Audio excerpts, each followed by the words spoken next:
So if you ever walk into your kitchen and you suddenly smell fish, but, like, you know for a fact you haven't cooked any seafood recently. Do not check your refrigerator. Right. Do not go digging through the trash can. You actually need to drop what you're doing, go straight to your electrical panel, and cut the main power. Yeah, because that smell is definitely not old salmon. No, it's not. It's actually this highly specific, kind of deeply unsettling chemical odor. It's the plastic insulation wrapped around your electrical wires, literally melting inside your wall. Which is terrifying. Yeah. And today we are taking a deep dive into that hidden high-voltage architecture running just inches behind the drywall of your life. We plug our phones in, you know, a little charging icon pops up, the lights come on when we flip a switch, and it all just feels like magic. But it is very much not magic. Not at all. It's this massive, really complex nervous system that's under incredible stress. Exactly. And when that system starts to struggle, it sends out distress signals, like that fishy smell.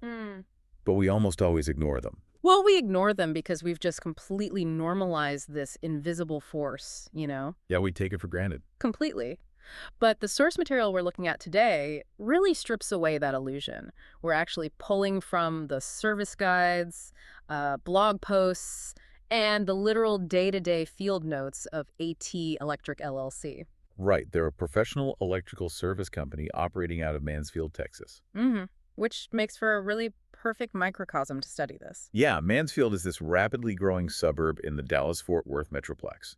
So their field notes show this massive collision of eras. You've got these brand new high-tech luxury builds going up right next to established neighborhoods that were built back in like the 60s and 70s. So you really see the full spectrum of how we use and misuse power. Absolutely. So to make sense of this massive topic, we're going to strictly categorize these services into two distinct areas for today's deep dive. Okay, what are we looking at?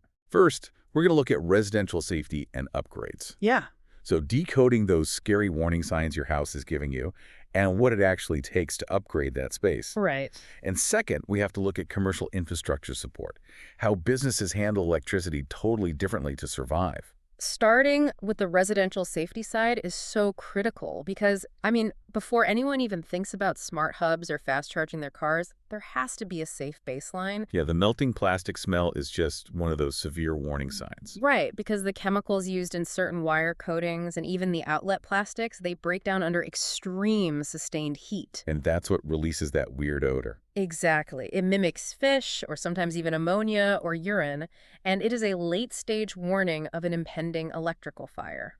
Wow. Okay, so another warning sign that people misinterpret all the time is the spark. Oh, yeah. Because I know I've plugged a laptop charger into a wall and see a tiny little blue spark. That happens. And it doesn't necessarily mean the wall is melting, right? No, a small, brief blue spark is generally totally normal. It's just the electrical current jumping the microscopic gap as the metal prongs get super close to the contacts inside the outlet. Okay, so it's momentary. Exactly.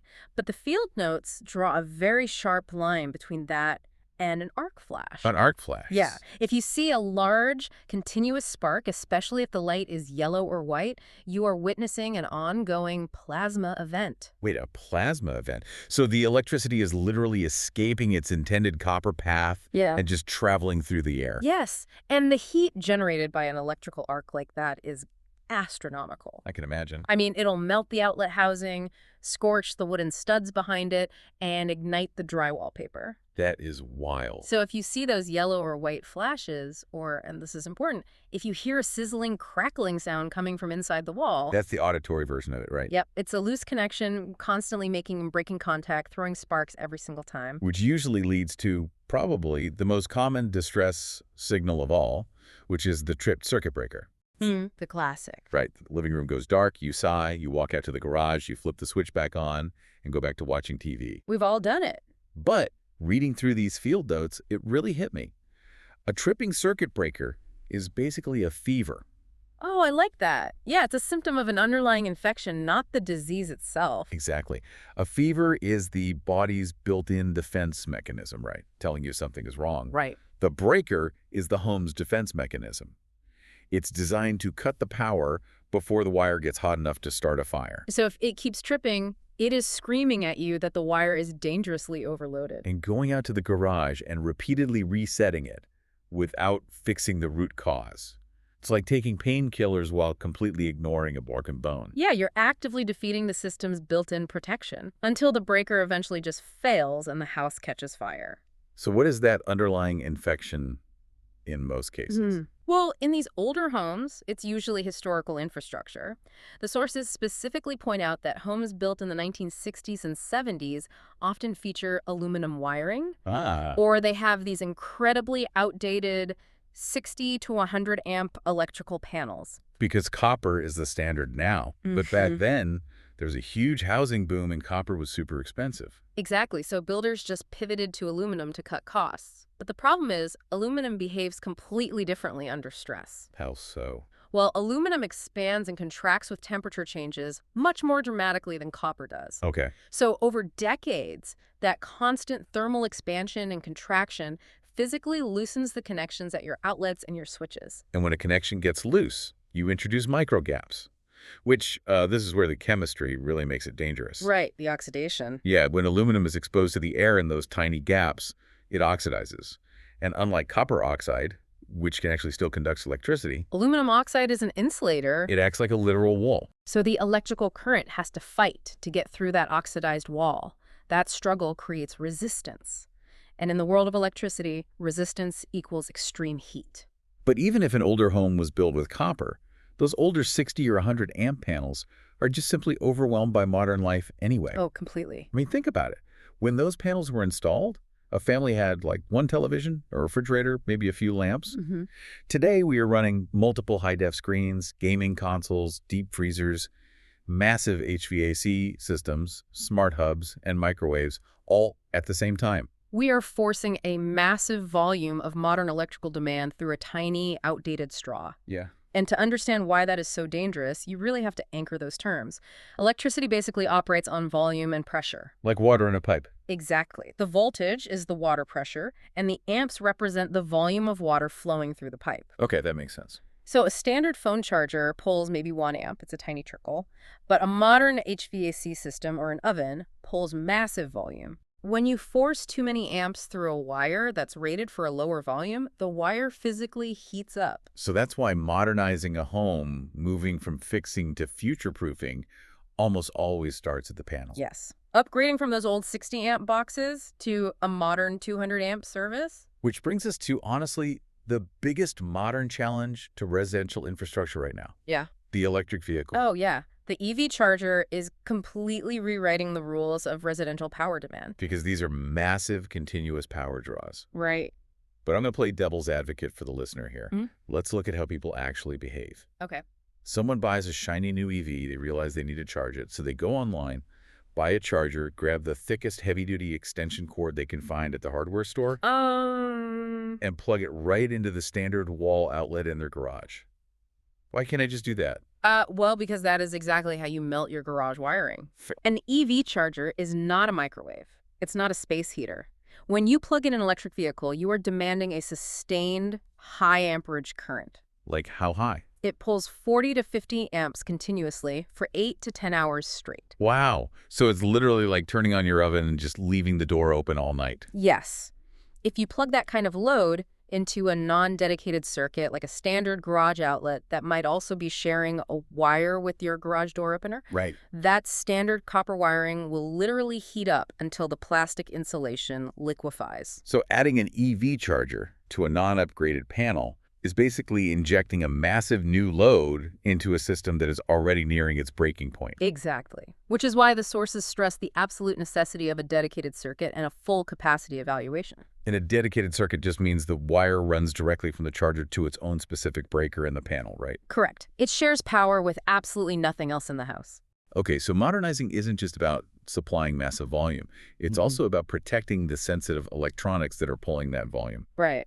And the field notes really emphasize whole home surge protection, which makes sense since they're in Texas with all those severe thunderstorms. Yeah, but here's the thing. A surge isn't just a lightning strike hitting a transformer down the street. Wait, really? What else causes it? A power surge is any sudden, drastic spike in voltage. It can come from the utility company just adjusting the grid, or it can happen organically right inside your own home. Inside the home, how? Every time a massive appliance like a multi-ton AC compressor kicks on or off, it creates a temporary fluctuation in the electrical pressure of the entire house. Oh, wow. I didn't know that. Yeah, so a whole home surge protector is installed directly at the main panel to act as a gatekeeper. Okay. It instantly detects those voltage spikes and redirects the excess pressure into the ground wire before it can travel through the house and fry your smart TVs or computers. That's super smart. The sources also detail a major pivot toward underground electrical work for residential properties, moving the main power lines from the wooden poles in the alley down into the earth. All right. And they mention it's an aesthetic upgrade because obviously no one wants to look at a web of power lines, but it's primarily about resilience, right? Completely. High winds, ice storms, or, your neighbor's dead oak tree falling over, those no longer pose a threat to your home's power supply if it's underground. Makes sense. And speaking of aesthetics, this intersection of aesthetics and high-voltage engineering is a recurring theme in these notes. Oh, for sure. The installation of heavy crystal chandeliers and high-efficiency ceiling fans gets brought up multiple times. Yeah, because people treat lighting fixtures like a weekend DIY hobby. They really do. You spend thousands of dollars on a beautiful designer chandelier, you get up on a ladder with a screwdriver, and you think you're just twisting a black wire to a black wire. In a white wire to a white wire, yeah. But the reality is, it's actually a high-stakes structural engineering problem. Definitely. If you hang 50 pounds of crystal on a standard plastic electrical box that wasn't rated for that static weight, you are risking a catastrophic failure. Imagine that fixture just ripping out of the ceiling and crashing onto a dining room table. Unthinkable. And a ceiling fan introduces an even more complex variable, which is dynamic weight. Dynamic weight. Yeah, a fan isn't just heavy, it vibrates constantly. It generates rotational torque. Ah, right. So if an electrician doesn't install proper reinforced metal bracing between the ceiling joists, that continuous vibration will slowly tear the screws straight out of the drywall over time. That's horrifying. But the same engineering rigor applies to the outside of the home, too. Yes, outdoor lighting. Right. It's framed as this blend of security and style. You're taking a dark, vulnerable yard and turning it into a secure environment. But from a mechanical perspective, you are running live electrical lines through wet earth. You're exposing them to the elements, sprinklers, seasonal freezes. Yeah. It's a harsh environment, which is why it requires meticulous, code-compliant trenching and waterproof conduit. Right, to prevent ground faults, which is basically when electricity escapes the wire and electrifies the surrounding wet ground. Exactly. So on the residential side, the home is treated as a sanctuary. You upgrade the panel for the car, secure the heavy fixtures, put in surge protectors. But as we look at the second area of this material, the commercial infrastructure support, the stakes shift entirely. They really do. Because if a residential electrical failure is a massive personal inconvenience, a commercial electrical failure is a total operational disaster. If a single space heater can stress the old wires at a house, we have to scale that up to the commercial level. The commercial electrical system is the central nervous system of a retail space. Or a restaurant or an office building. Right. If your home AC goes out for a few hours in August, you sweat and you complain. Yeah. If a restaurant's power drops, the walk-in freezers thaw out. Thousands of dollars of raw inventory spoil in a matter of hours. Customers are turned away, and the daily revenue just instantly drops to zero. And the entire commercial mindset is built around anticipating and preventing that exact scenario. It sounds like commercial electrical strategy is less about the comfort we talked about in residential homes and entirely about survival and scaling. Yes. So how does a property manager actually stay ahead of this? Well, look at how EV chargers are utilized in a commercial setting versus a residential one. Okay. At home, it's a personal utility. But for a business owner or a property manager handling a massive apartment complex, a commercial EV charger is a highly strategic asset. It's essentially a magnet. Exactly. They're installed specifically to attract high-tier tenants, tech-savvy consumers, and specialized employees. Right. It's a competitive advantage physically bolted into the concrete of the parking lot.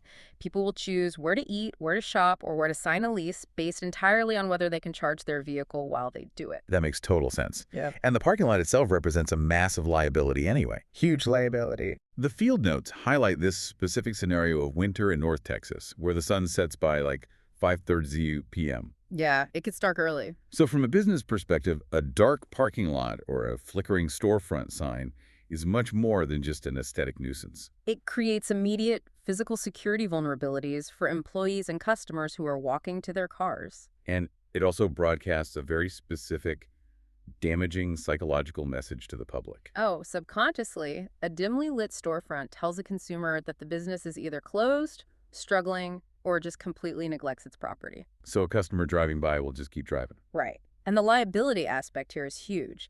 Commercial spaces operate under a really strict, unforgiving web of compliance and insurance requirements. Yeah, the sources note the rigorous electrical inspections and the frequent underground electrical work required to just keep businesses legally operational. This is a fundamental difference in the approach to maintenance. A homeowner might wait until an outlet actually starts sparking or a breaker trips before they call a professional. Yeah, I'm guilty of that. Right.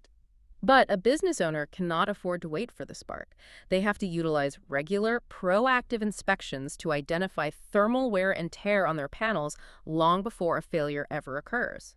Because if a restaurant relies on exposed, outdated overhead wiring that gets taken down by a storm, their insurance provider might actually deny the claim for the spoiled food. Simply because the infrastructure was not up to current municipal codes. Exactly. Wow. So the overarching theme of commercial electrical strategy isn't comfort, it's survival. Property managers and commercial electricians are basically constantly fighting entropy. Mm-hmm. And they do it through a process of over-engineering. Over-engineering, so building it bigger than it needs to be. Exactly. Reliable electrical infrastructure is viewed as a mandatory foundational investment. Over-engineering means building the system to be significantly stronger than it technically needs to be on opening day. Okay, give me an example. So if a commercial kitchen calculates that it needs 100 amps of power to run its current lineup of ovens and refrigerators, a smart commercial electrician will not install a 100 amp panel. They build in a massive buffer. Right. They'll install a 200 or 300 amp service panel to prevent any mathematical possibility of an overload. And to anticipate future scaling, right? Yeah. Because if that restaurant is successful, 2 years later, they're going to want to add like a high-end commercial espresso machine. Or install a massive array of electric patio heaters for winter dining. Right. And if they didn't over-engineer the panel on day one, adding those new features means tearing open the walls and upgrading the entire system from scratch. Which is incredibly expensive. In the commercial world, the infrastructure has to be bulletproof so the business can adapt without friction. It's just a completely different worldview compared to residential power, driven by entirely different financial stakes. It really is. But we have covered a massive amount of ground today, effectively taking the overwhelming, invisible world of electricity and categorizing it into these two very distinct areas. We look at the residential safety side, identifying severe warning signs like fishy chemical smells and arc flashes that signal a system breakdown.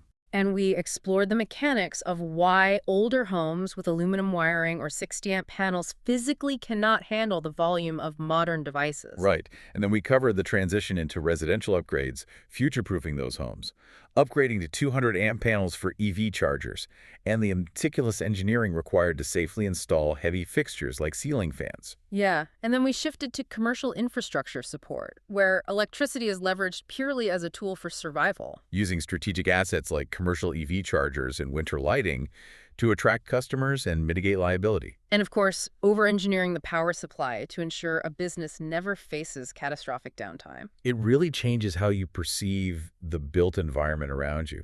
The drywall isn't just a wall anymore. It's a housing for a constantly active system. It is. And that leads me to a final sort of provocative thought for you to mull over, something that builds on this incredible surge in power demand we're seeing right now. We are moving toward a future of constantly connected smart hubs, massive home server systems, and this push for multiple electric vehicles in every single driveway.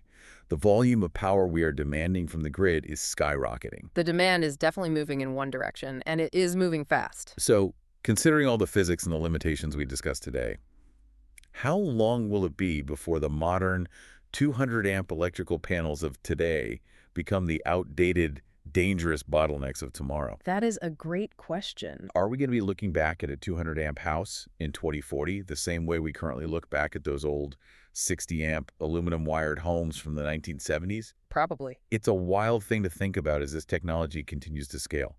So the next time you walk into a room, just take a second, look down at that little white plastic rectangle on the wall. Yeah. It is not magic. It's a high-voltage nervous system. And now you know exactly what it takes to keep it healthy.